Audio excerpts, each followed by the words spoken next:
நிறைய sugar patients பார்த்தீங்கன்னா இந்த கொய்யா இலையில் என்ன பண்ணிட்டு இருக்காங்க, டீ போட்டு குடிக்கிறாங்க. இந்த மூக்கரட்டை கீரை என்ன பண்ணுறாங்க, காலையில் சாப்பிட்றாங்க.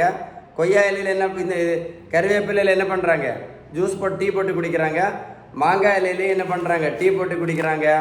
இது என்னது, கரிஞ்சீரத்தில் என்ன பண்ணுறாங்க, டீ போட்டு குடிக்கிறாங்க. நான் ஒரு கேள்வி கேட்குறேன், பதில் சொல்லுங்கள் சரியா? இந்த உலகத்தில் சுகருக்கும் ப்ரெஷருக்கும் மாத்திரை மட்டும் சாப்பிட்டதுனா இல்லை, யாருக்கா சரியாக இருக்கா சொல்லுங்களேன்? நமக்கு ஒரு பெரிய மூட நம்பிக்கை, ரைஸ் சாப்பிட்றதுனால தான் சுகருக்கு மாத்திரை போடுறாங்க, ரைஸ் சாப்பிட்றதால இன்சுலின் போடுறாங்க அப்படின்னு. அப்படி தானே, மூட நம்பிக்கை தானே? நான் ஒரு கேள்வி கேட்குறேன், வட இந்தியாவில் அவங்க ரைஸ் சாப்பிடவே மாட்டாங்களே, வட இந்தியாவில் ரைஸ் சாப்பிடவே மாட்டாங்க. எத்தனை பேர் சுகருக்கு மாத்திரை போடுறாங்க, எத்தனை பேர் இன்சுலின் போட்டுட்ருக்காங்க? கமெண்ட்ஸில் எழுதுங்க சார்.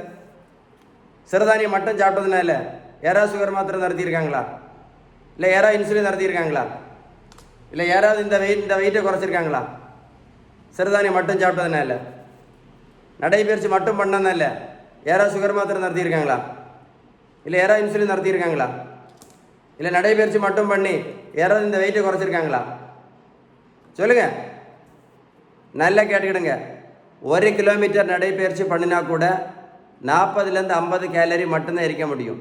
அதனால் நடைபயிற்சி மட்டும் பண்ணி எந்த மாத்திரையும் நடத்த முடியாது, வெயிட்டு கண்டிப்பாக குறைக்க முடியாது அப்படின்னு ஒரு பேப்பரில் எழுதி வச்சுக்கிடுங்க. டெய்லி நடைபயிற்சி போகக்கூடிய உங்கள் ஃப்ரெண்ட்ஸுக்கு கண்டிப்பாக இந்த வீடியோவை ஷேர் பண்ணி கொடுங்க.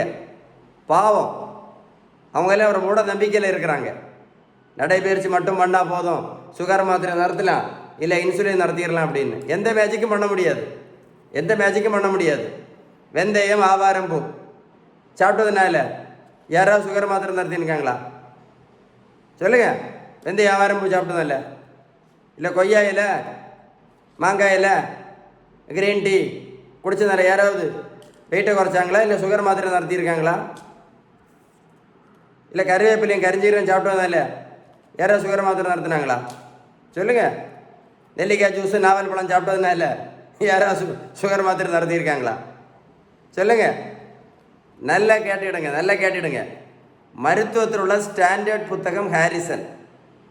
இந்த புத்தகம் என்ன சொல்லுது அப்படின்னா, சுகர் எழுதி வச்சுக்கிடுங்க, என்னெல்லாம் சொல்கிறேன். சுகர், ப்ரெஷர், கெட்ட கொலஸ்ட்ரால், ட்ரைகிளிசரைட் பிரச்சனை, யூரிக் ஆசிட் பிரச்சனை, பிசிஓடி, பிசிஓஎஸ், மாதவிடாய் பிரச்சனை, ஹார்மோன் பிரச்சனை, கர்ப்பப்பை வீக்கம், ஃபேட்டி லிவர், பித்தப்பைக்கல், அஜீரணம், இதுக்கு எல்லாத்துக்குமே சுகர், ப்ரெஷர், கொலஸ்ட்ரால் மறந்துடாதுங்க.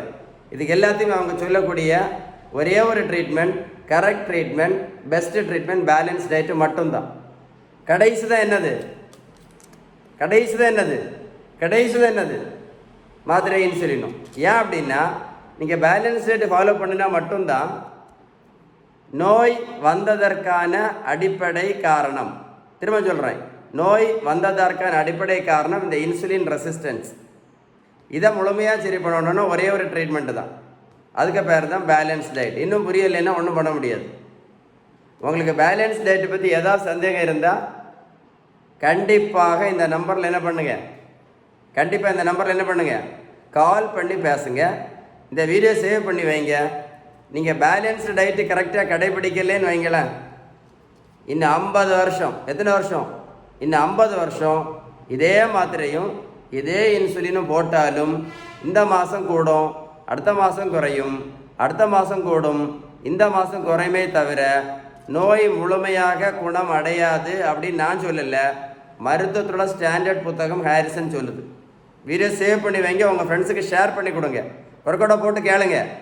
வாழ்க்கையை வேஸ்ட் பண்ணாதுங்க. நம்ம ஒரு தடவை தான் வாழ போகிறோம், ஒரே ஒரு தடவை தான் வாழ போகிறோம். இன்னும் 50 வருஷம் தேவையில்லாமல் என்னது, மாத்திரையும் இன்சுலினும் போட்டாலும் நோய் முழுமையாக கண்டிப்பாக சரி ஆகாது அப்படின்னு அந்த புத்தகம் தெளிவாக சொல்லுது. ஏன்னா நீங்கள் பேலன்ஸ் டயட் கரெக்டாக ஃபாலோ பண்ணால் மட்டும்தான் நோய் வந்ததற்கான அடிப்படை காரணம் சரியாகும் இந்த புத்தகம் தெளிவாக சொல்லுது. ஏதாவது சந்தேகம் இருந்தால் கண்டிப்பாக கால் பண்ணி பேசுங்க, ஓகேவா? Diabetic reversal program